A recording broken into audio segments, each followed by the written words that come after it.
Es esmu Ilona Raumulē, es esmu porcelāna māksliniece, kas ceļo pa pasauli un strādā dažādās rezidencēs. Un šodien mēs runāsim par porcelāna lustrām. Bet sāksim ar porcelāna vēsturi, kas sākās Ķīnā, protams. Un, tas ir vairāk nekā pirms 1000 gadiem.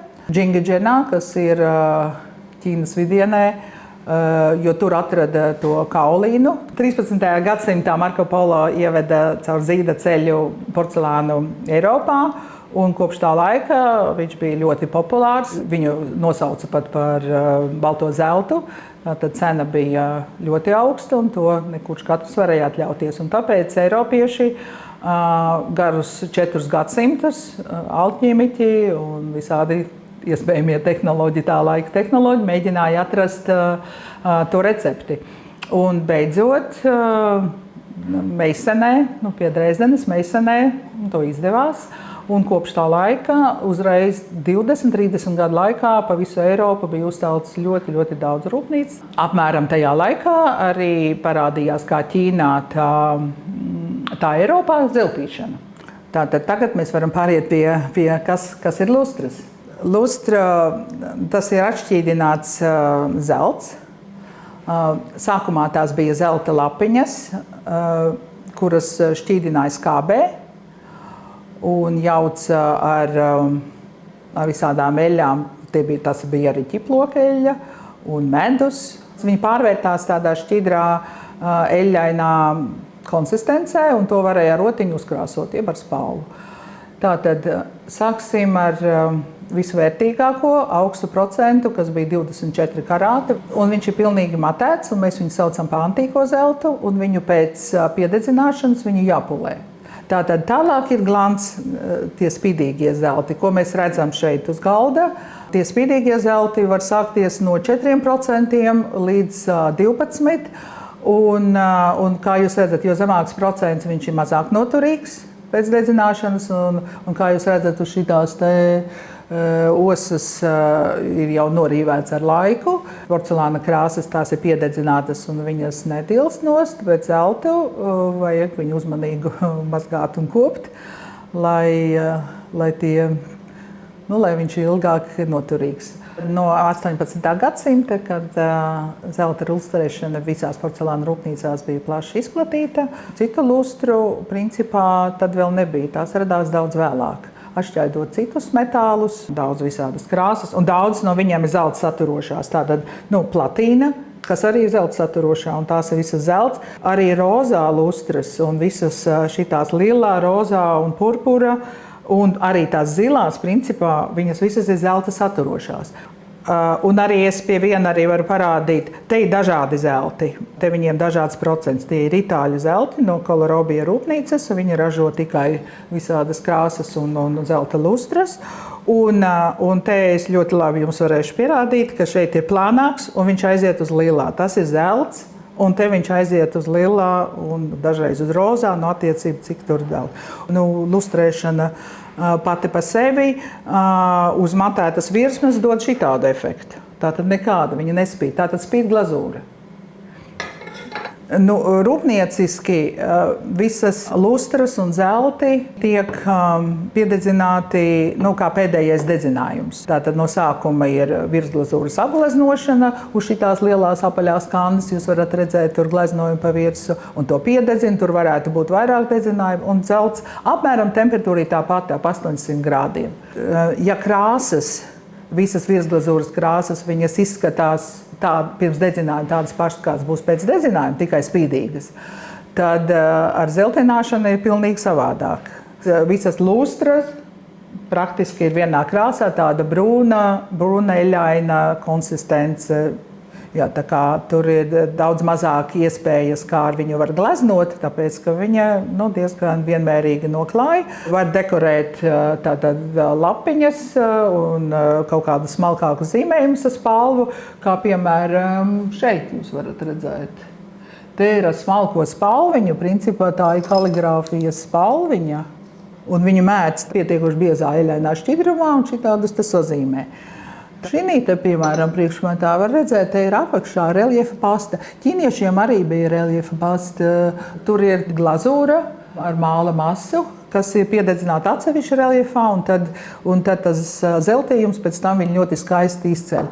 Un šeit jūs varat arī redzēt, ka te ir arī cita lustra. Tā ir perlamutra lustra. Viņai praktiski nav krāsa, bet viņa tā kā pērle.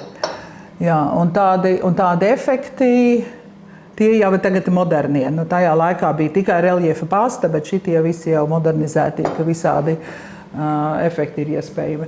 Tagad tā ir platīna, un šeit mazu fragmentiņu jūs redzat, kur nav glazūra, pavisam cits efekts, un kur ir glazūra. Tātad tas, kas dod savu spīdumu, tā ir glazūra, un tas zeltināšana ir pa virsu. Mūsdienu apgleznošanas tehnoloģijas un zeltījuma tehnoloģijas ļauj izmantot visādus citus efektus. Piemēram, uz lustrām pēc viņu uzklāšanas var uzklāt marmoru, tāda marmorizēšana, un tad viņš sarauj to virsmu, un tad kā marmors izskatās, tad ir visādi efekti zem lustras reljefa pastas. Tātad tagad ļoti daudz efekta glazūras un viņu palīgi materiāli. Bet tāpat, cik dzelts ir, tomēr viņš lētāks nepaliek. Tātad ir parādījusies tāda tehnika, kā Ķīnā, tā arī Eiropā, kromēšana. Tas izskatās ļoti līdzīgs tādam zeltam, pavisam gandrīz vai nevar atšķirt. Tā ir tehnoloģija. Tur zelta nav vispār un tā nav lustra.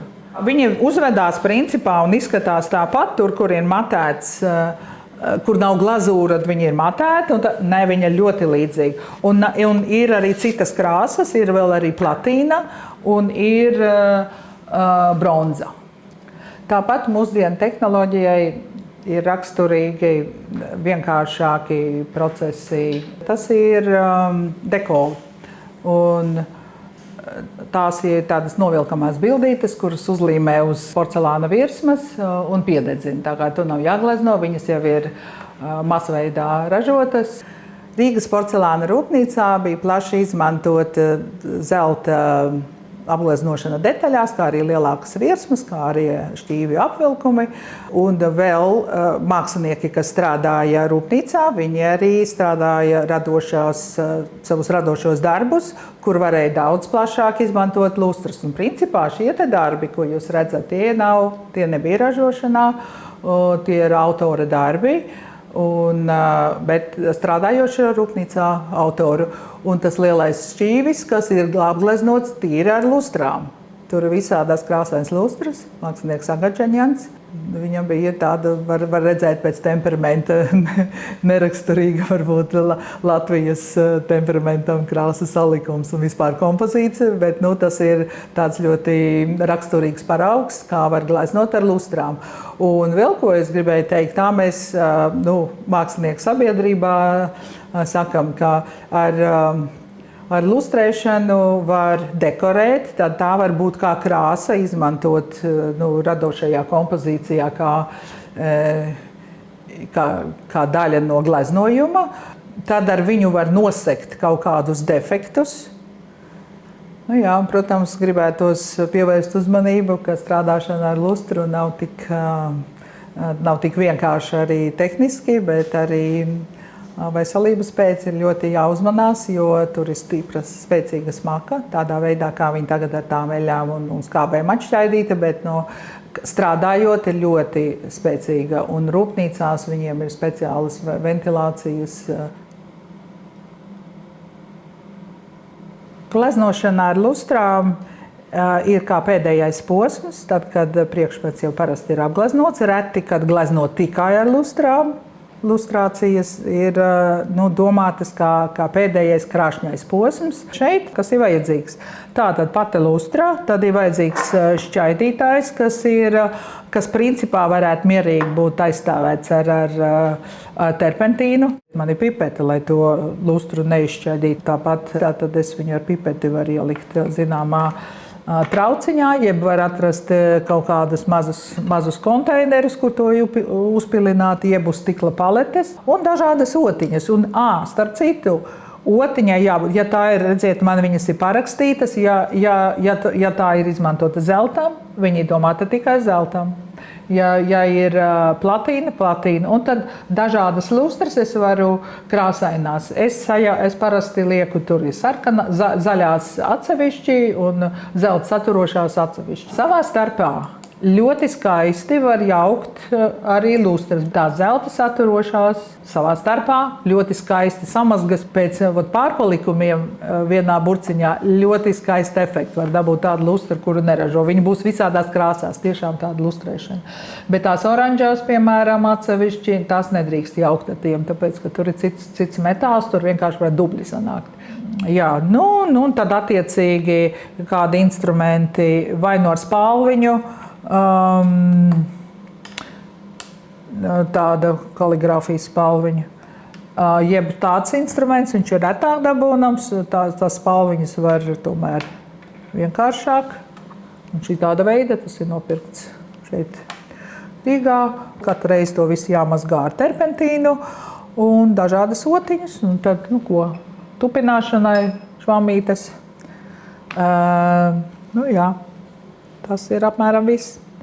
Un ja pēkšņi pēc lustrām, kas bieži vien paliek pirkstu atspiedumi, pēc dedzināšanas, viņi būs redzami kā tādi rozīgie vai lilīgi traipi, tad tāda speciāla arī keramikas veikalā nopērkama gumija, kas ir abrazīva, un ar viņu pēc dedzinājuma, ne tagad pēc dedzinājuma, tos traipus var notīrīt. Tā ir tāda svarīga lieta, jo tur negribot vienmēr sanāk tās kļūdas. Tātad mums te ir šķīvītis, un mēs gribam zīmējumu pārmest. Šeit es noklāju terpentīnu, un viņš izžuva. Pusi no šķīve. Redziet, šitā te zīmējums zīmēt nevar. Kur ir terpentīns? Daudz labāk. Tātad to es izdaru tikai priekš tam, lai to zīmējumu pārvest. Tagad, kur man ir zīmējums, tāda skaista lauva. Es viņu apgriežu otrādi, un kā mēs visi bērnībā darījām. Tagad mēs nosmērējām pusi ar terpentīnu, lai varētu to zīmējumu pārnest. Tātad šeit mēs ar grafītu šitā te saštrihojām. Tagad es viņu pielīmēšu tajā vietā, kur man ir terpentīns, man ir līdz šejienai. Tagad tam zīmējumam tā kā jābūt pārliktam uz porcelāna šķīvi. To, ko jūs redzat, tie melnie, tas grafīts, viņš izdegs. Viņš beidzās. Redziet, cik labi ir zīmējums redzams? Tas ir tauciņš lustrām, pa cik tas ir vērtīgs materiāls, un ja viņš izžūst, tad viņš ir metams prom. Tur iekšā ir tāds padziļinājums, un kur to zelta pilīti var vienmēr ielikt. Vēl ir variants, ka var zīmēt ar šo te materiālu, ar šo te instrumentu, bet viņam vajag īpašo ļoti šķidru zeltu. Mums šobrīd tāda nav, un mēs starp citu ne ar zeltu strādāsim, bet ar platīnu. Bet tas ir stipri tas pats. Un tad mums vēl būs perlamutra lustra.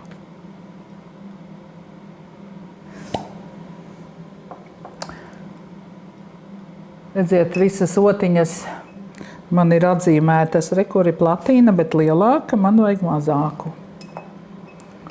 Tagad es izmantošu otiņu tikai, lai iepilinātu iekšā, lai neliet, tāpēc, ka, teiksim, ar šito kvantumu var noklāt, pusi no šitā te galda. Jūs jau šeit redzat krāsu, praktiski visas lustras ir tādas eļainas konsistences, brūnas.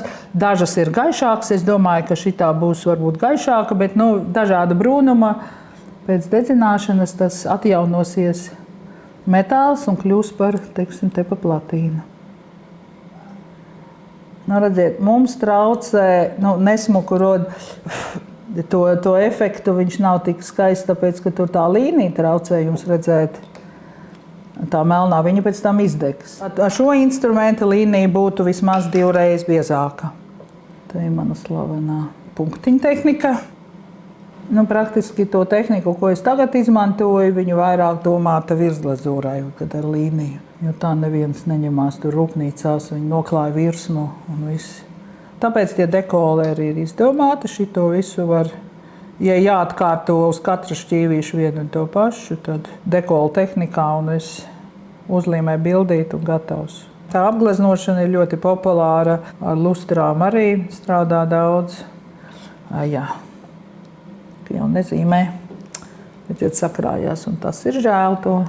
Mēs tādā visus tos pilienus. Jā, mēs vēl tie, kas regulāri sevišķi ar zeltu lustru strādā, mums ir atsevišķi ar zelta šķaidītāju pudelīte, kurā mēs mazgājam otas, un ar laiku tas šķīdinātājs kļūst par tādu lustru, tādu vienkārši mazgājot otiņas.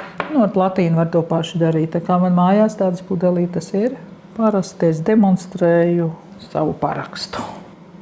Tagad es jums parādīšu, cik mēs skatījāmies uz to trauciņu, kas bija ļoti skaistas mirdzums kopā veidojas, bet tas sastāv no tādiem te riņķīšiem. Tikai manā gadījumā tā būs platīna.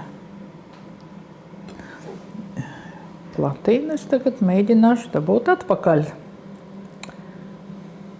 Šeit arī principā varēja liet iekšā to pilināt, bet viņš tur noslīdēs, noderēs. Un redziet, es aiztieku, un tagad man šitie pirksti ir mazliet, un dažreiz pat vispār neredz neko. Bet ticiet man, šitas te, un es tagad tīrīšu to nost, un viņš nav paliks. Un viņš būs lielā. Tā, notīrīt, protams, mēs varam mēģināt ar terpentīnu 10 reizes. Ja grib vispār visu notīrīt, tad vislabāk ar acetonu, bet tā, cerams, ka es notīrīju, bet pat cik man pirksti tāpat ir. Katru reizi, kad es karos pudelītei, to vajadzētu ar ziepēm mazgāt rokas. Man tā otiņa ir, ieliksim te ēnu, es parādīšu, kā izkrāso ar otiņu. Tas ir, ko dara rūpnīcā. Vienkārši krāso ar rotiņu. Es domāju, ka tādiem lielākiem traukiem dažreiz viņi pat nopūš, jeb vēl ir variants, ja ir liela virsma, tad uzklāj ātri ar rotiņu un pēc tam ar tādu mazu švamīti patupina, lai ir ļoti vienmērīga. Tāpēc, ka lustra, viņa jau ir tāda lustra, viņa ir lustrīga, viņa ir nevienmērīga. Un te būs tāda, viņa būs pelēkāka, mazliet vilks uz lielāto. Šeit būs platīna krāsa, tā kā spogulis, te jau būs daudz, daudz mazāk. Jā, tās proporcijas, kādus metālus viņi pieliek pie dažādām zelta saturošām lustrām, protams, tā jau tagad ir tāda ļoti zinātniska laboratorijas, kas to dara. Zelts ir zelts, bet viņš ir antiseptisks tikai tad, kad ir piededzināts un viņu izmanto kā trauku, bet šī stadijā tā ir elpošanai, tā ir diezgan inde. Tā ir perlamutru lustra, vienkārši parādīt, ka principā visas lustras ir brūnas, te būs mazliet savādāks tonīts. Un ar perlamutru gan nav jēga neko zīmēt. Kur ir perlamutrs, jā? Tāds viņš būs, tāds tā kā benzīns. Perlamutrs mēdz būt arī mazliet ar tonīti, mazliet dzeltenīts, mazliet zaļgans. Daudz nevar paredzēt. Labi, zelts un platīna ir diezgan konkrēta krāsa, ko mēs zinām, kur ir jāatkārtojās principā. Bet šitās visas krāsainās lustras, viņas te ir uzklātas ar kaut kādu paņēmienu, laikam smidzināja. Bet tā no rokas viņas diezgan raibas sanāk. Un lustras ir labi jāsakrata, tāpēc, ka cik tas ir no metāla, un tā garšīgā lieta, tā pareizā krāsa, viņa ir pašā apakšā, un tad dažreiz var būt neprecīza krāsa. Tā, jā, šitā būs jocīga zaļa. Tas gan brīnums. Tā viņas parasti ir dažāda brūnuma, bet vienalga tāda eļaina, galīgi nebūs tāda, kā viņa te izskatās. Un sevišķi zeltus es vienmēr turu kaut kādās tādās konteineros. Ja nomet pudelīti, tur uzreiz hops 300 eiro uz galda. Jā, redziet, cik nevienmērīgi klājās lustras, kad grib lielus laukumus. Ko es tagad darīšu? Es tupināšu tikai, lai izlīdzinātu to krāsu, kamēr viņa vēl nav sakaltusi. Tagad viņa būs tāda vienmērīga, perlamutrīga. Labi, es kādu daļu atstāšu nesmuku no otras puses, lai pēc tam redz. Atstājam to raibumu, lai redz pēc tam, ar ko tas atšķirās. Tagad zīmējums ir pabeigts. Mēs gaidīsim, kad viņš izžūs, pavisam izžūs. Tāpēc, starp citu, lustru tik bieza nedrīkst klāt. Biezāk viņu uzklāja, viņu var vispār nulle. Viņa aizies gaisā, tāda nekas tur nepaliks. Jā, tagad jāizžāvē to. Tātad tā lauva mums būs platīna krāsā, un te būs vienkārši perlamutrs. Un dedzināsim mēs to pie temperatūras ap 800 grādiem. Tā, un tad tā krāsa parādīsies, tas metāls atjaunosies un redzēsim to skaistu un spīdīgu. Principā visas krāsas, tā arī krāsas, kā arī lustras, viņas nav kaitīgas lietošanā pēc dedzināšanas, bet krāsa viņa iekūst iekšā porcelānā. Lustra tā ir tāda, tā kā filma, tāda pa virsu, plēvīte.